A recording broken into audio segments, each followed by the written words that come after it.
lot of those nutrients from the food that we ingest into our bodies. Okay, so now in order to kind of help maintain all the right levels in our body, we have to understand and start learning about the urinary system. And so looking at the essential question, of feces is considered a waste product for our digested food. Well, what is urine? So let's think about that question while we're looking at these things. So with the body's urinary system, really important system for keeping our blood nice and pure and clean, and just to get rid of all the stuff that our blood doesn't need, because there's a lot of processes in our body.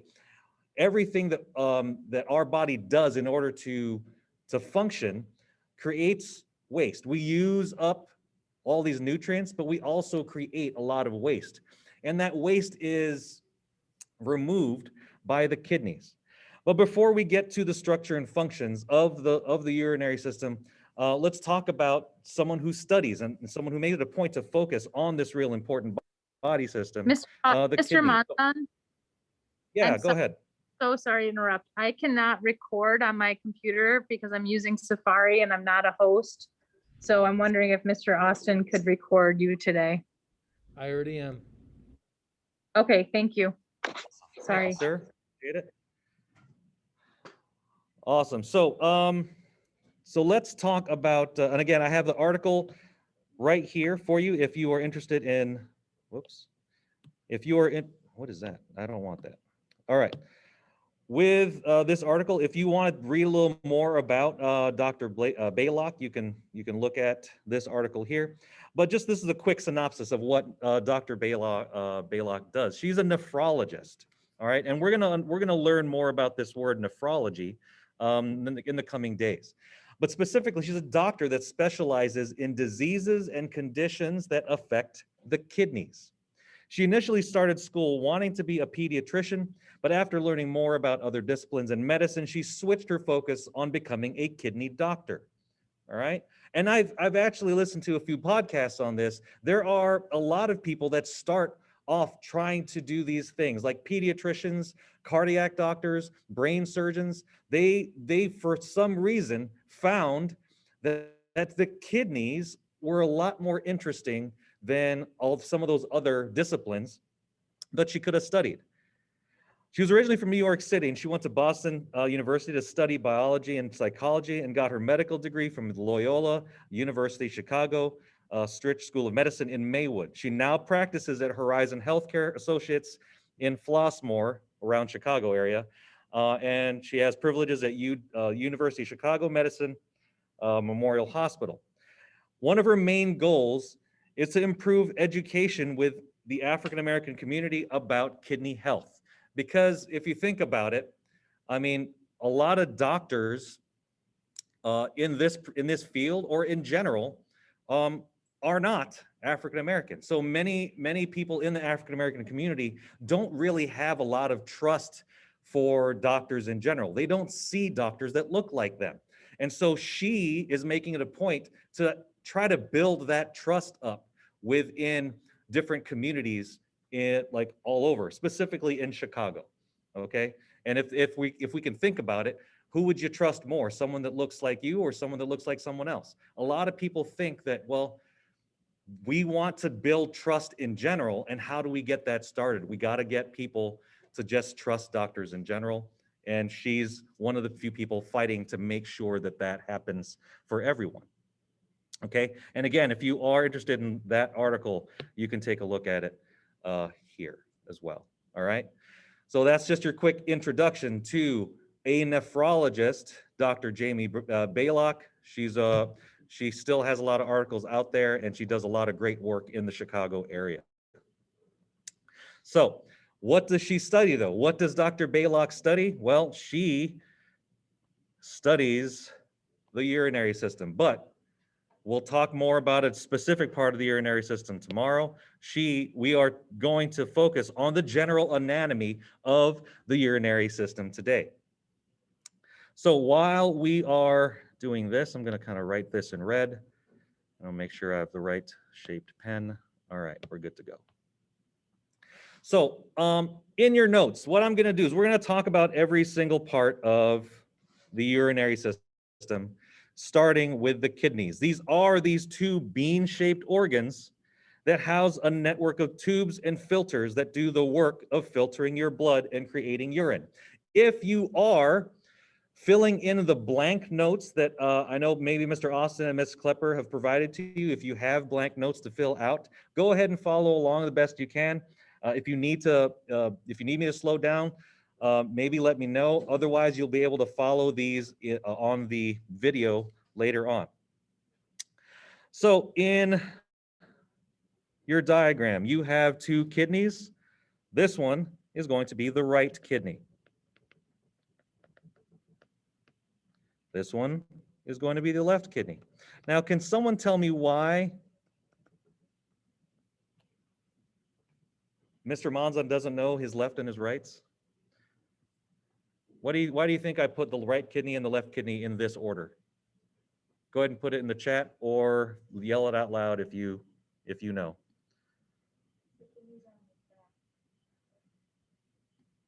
So yes, they are in the back. And hold on, I really can't see that. What do you think? Why do you think I put them in this order? Wow. Give me a second, guys. I have some strange technical issues that I can't really see the chat. So some people in my room are looking at their body. That's their left side. Looker's right, but left side and right side. That's right. So if you were working on someone on the table, you are always looking and thinking about the perspective of the patient. So if you are the patient laying on the table, you're looking down on them, and you are, as a doctor, you're working on them. You want to make sure that you are talking about the patient's right or the patient's left. Okay, so this is going to be the left kidney, and this is going to be the right kidney because this patient is laying down on a table. You're working on it. Okay. Someone is asking.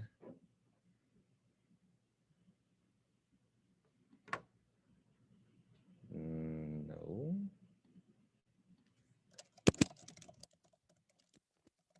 Sorry, someone asked me a question and I'm answering them really quickly. All right, awesome. So looking at now this diagram, we know that the kidneys filter blood, okay? Kidneys are filtering blood, which means they have to get fed blood somewhere or from somewhere. And what feeds the kidneys is the aorta, okay? So what, I'm gonna kind of highlight this here. I'm trying to focus this. This is the aorta. Coming down, let's do a different color. This is the aorta coming down from the heart. And it's feeding into the kidneys, the aorta. Their job is to bring the blood to the kidneys that needs to be cleaned. All right, so think of it as, well, we are bringing it into the shop to get serviced, and it's going to get into the kidneys. Once it's done with the kidneys, it's going to flow back out of the kidneys through the renal veins and into the vena cava. That's what this blue thing is here. And the vena cava is going to go back up to the heart to get circulated again. This is the vena cava. Again, that vena cava brings clean blood out of the kidneys. So far we've talked about just the kidneys themselves, and we've talked about the blood source and where it sends the blood to. So now, one thing I wanted to kind of focus on with this is that there's a lot going on here, right? So if you're looking at this diagram, you only see this one little offshoot. I'm going to zoom in here. You're seeing this offshoot that brings the blood into the kidney.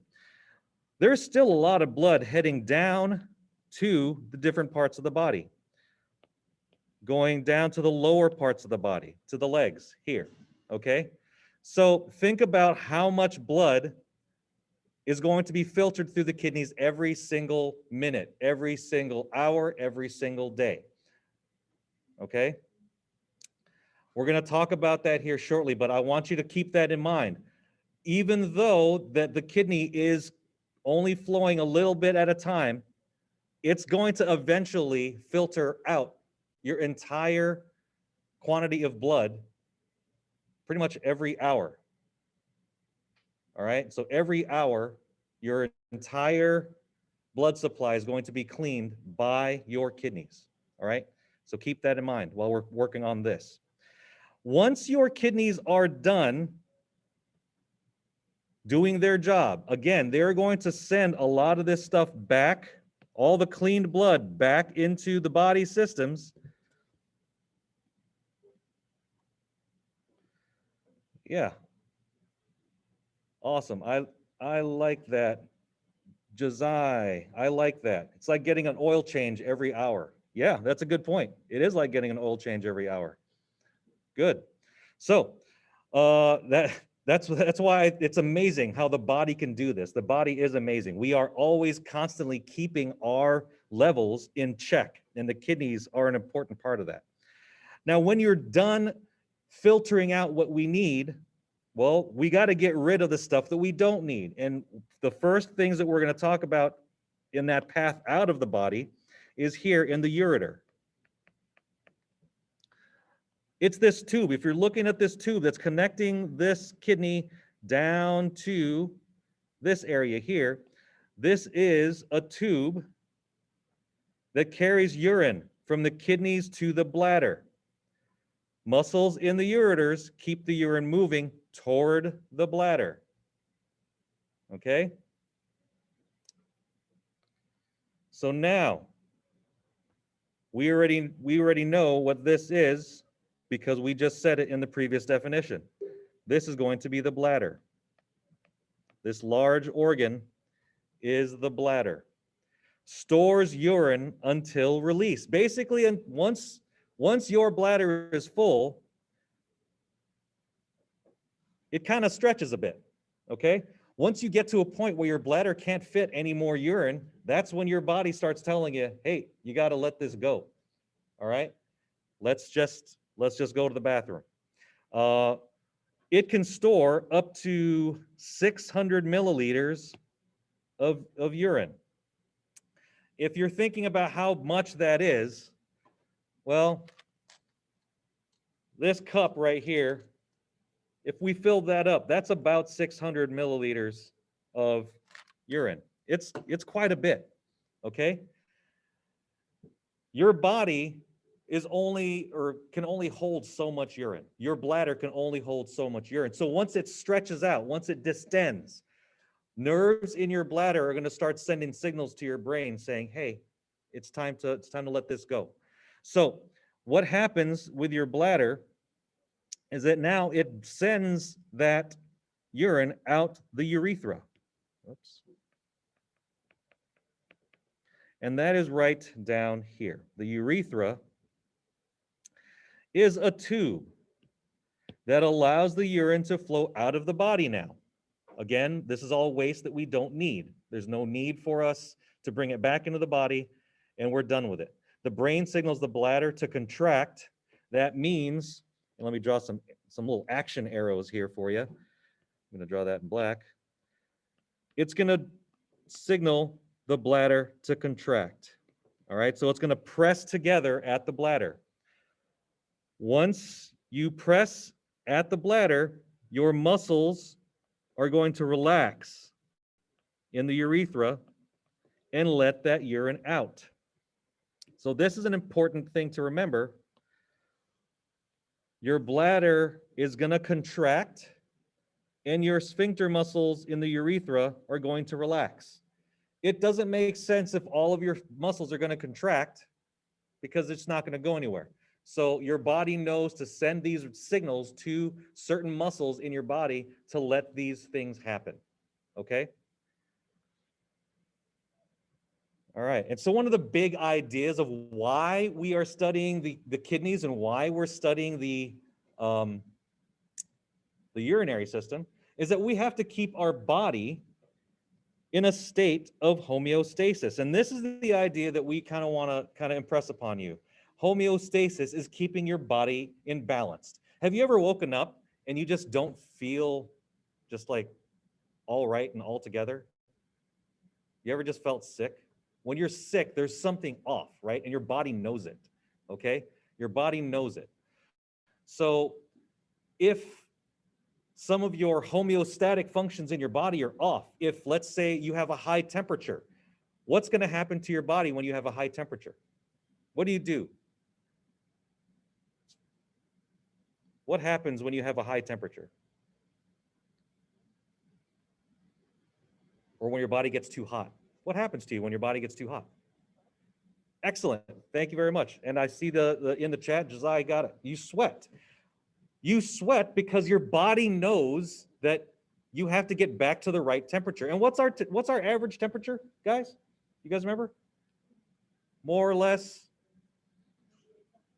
98.4, 98.6, somewhere around there. Some people say 99. That's pretty high. 99 is a little high. Yeah, so it's 98.4 is a good temperature. All right, that's a normal temperature. 99 is a little high. People do run hot, but they don't usually run that hot. Okay. Now, when you run too high, when your temperature gets too high, you start sweating. That means your body knows to cool itself off. Okay. You have to get back down to the right temperature, which is 98.6-ish, and that's your level of homeostasis. That's a normal level. Now, when you get cold, what does your body do? What do you guys do when you get cold? You ever get chilly, get cold? What happens? I got an answer in there. Good job. You shiver. When you get cold, you start shaking a little bit, right? You shiver. The little muscles in your body are tensing up over and over again, and you're trying to warm your body up. You're bringing your temperature back up. So your body knows that it needs to stay at a constant temperature. That's a good example of homeostasis, to maintain a healthy balance of things. And your balance temperature is 98.6. Your blood also needs to maintain the right levels of everything. If you have too much water in your blood, it can't work the way it should, so you start filtering that out. If you have too much salt in your diet, that gets into your bloodstream, you need to get rid of that extra salt. It's going to go out of your urine. Your kidneys are responsible for maintaining that balance. Kidneys and the urinary system are just a part of what helps the body maintain homeostasis by removing that excess water and wastes. All of the cellular processes in your body create wastes. So every time you, let's say, do a workout, okay? You're burning energy, and that energy is going to turn some things into waste. All right. When you burn that, the oxygen and the sugars in your body, it's going to create some wastes that get put into your bloodstream. Now, carbon dioxide, we already know, is going to be released, and some of you already know that. How do we get rid of carbon dioxide? We breathe it out, and we're going to go into how that works later. But you exhale carbon dioxide, that's one waste product that we get rid of. But all those other wastes that aren't in gaseous form are going to get piped out towards the kidneys to get filtered out of the body, okay? And that's removing all of that excess waste out, okay? So let's look a little more at the flow and how this works. So in this diagram here, oh, where's that information? Okay, so in this diagram here, remember that the heart, and we're going to study a lot about the heart, so I'm not really, if you notice, we know that a heart really doesn't look like that, right? That's just like your old-timey Valentine's Day heart. This is not what a heart looks like. It's just here as a placeholder for now, because we are going to study about the heart very soon.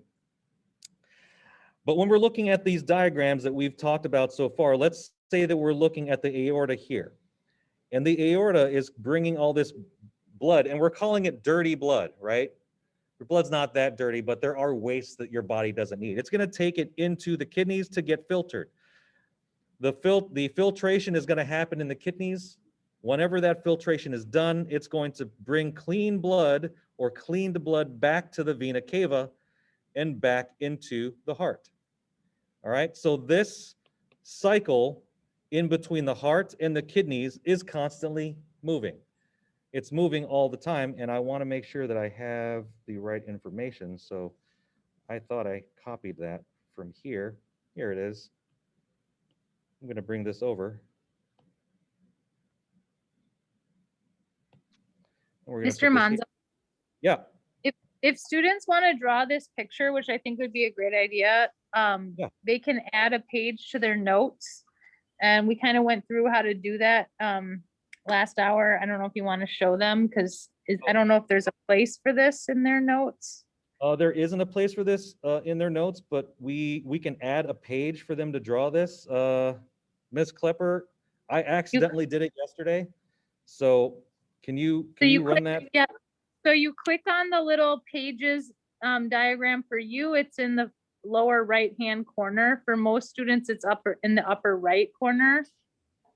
And then where underneath the page 14, they would click on the 3 dots. So for my students, these 3 dots, right? And then you can add a page. Once you add that page, then you'll have a blank page right there, and that's where you can draw this diagram. So I'm going to leave this up here for a second so we can talk about it, okay? Awesome. Thanks, Ms. Klepper.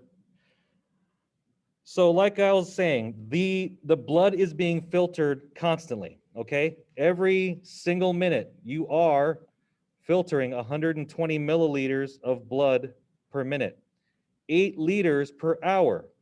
So this means your entire body is getting filtered every hour. 8 liters is just over 2 gallons. So there's 2 gallons of blood that's being cycled all around your body every hour. 24 cycles a day. So every day you are constantly cleaning your blood. All right? So when you're looking at this process from the heart, you've got this blood that is going to be cleaned in the kidneys. As soon as it gets done with being cleaned from the kidneys, it's going to get sent out into the vena cava and back to be recirculated into the body. Now, I know that it looks like it doesn't get to go anywhere else, but think about the circulation that we've already pointed out here that goes to the lower body. These lower extremities are being fed blood from the aorta. Remember, there's only a small offshoot blood vessel that's feeding the kidneys.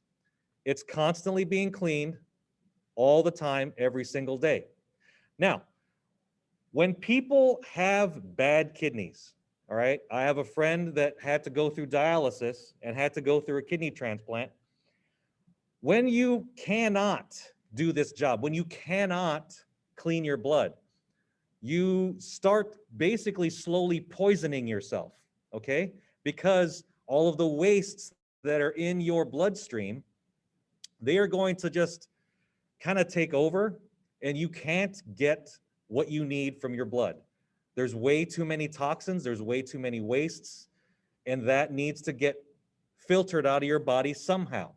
So when people go through dialysis, they get hooked up to a machine that filters all their blood while they're sitting there. Now it can take, I think maybe 2 or 3 hours to go through a full dialysis session, but you have to do that every once in a while.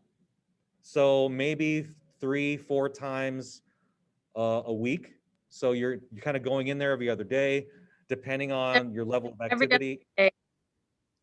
It's what? It's every other day. So if you're on dialysis, you would have a big drain or a stint in your going right into your I don't know what this is right here. Maybe your Your carotid. carotid artery. Yeah. And then you get hooked up to a machine and you have to sit there for 4 hours every other day. So you need to live near a hospital. You can't go long amounts of time without going in because your blood starts to gather up all those wastes and you can die if you don't go in and get your blood cleaned. Yeah, no, thank you for that, Ms. Klepper. So a lot of people that eventually are, you know, if they're waiting to get a kidney transplant, they have to go through, you know, periods of dialysis all the time. And once they get their kidney transplant, then they can live a relatively normal life, except for the fact that they need to take a lot of different pills in order so they don't reject that organ from their body because it's still not their organ. All right, so so my friend that got that kidney transplant is taking these drugs every single day in order to keep that kidney as part of his body, and so his body doesn't reject it. All right, so this is really interesting stuff because again, as people think, well, people donate kidneys all the time, so can I live with one kidney, right? And the answer is yes. Your body can still function with one of these kidneys. That just means this kidney is just constantly filtering and still doing a job. There's a lot of things in here, and we're going to talk about those things tomorrow that do a really important job. And because you have millions of them, it's okay. You can still live with that one kidney. Okay. All right. So kind of to recap what the important parts were today. Again, we talked about the we talked about the general anatomy of the urinary system. All right. And then we talked about homeostasis. And the big idea about homeostasis is that we have to keep our body in balance. Okay. And to keep your body in balance, the kidneys do a really important job by removing those wastes. All right. Now, on top of that, another thing I wanted you to keep in mind is that we are constantly doing this. Every single minute, every single day, you are cycling all this blood, 2 gallons of it, through your body. All right, and that's happening in this diagram here. Constant motion. Every time the heart beats, it goes through and filters out your blood at the kidneys. All right, so to kind of finish off that, we are going to now watch this video. And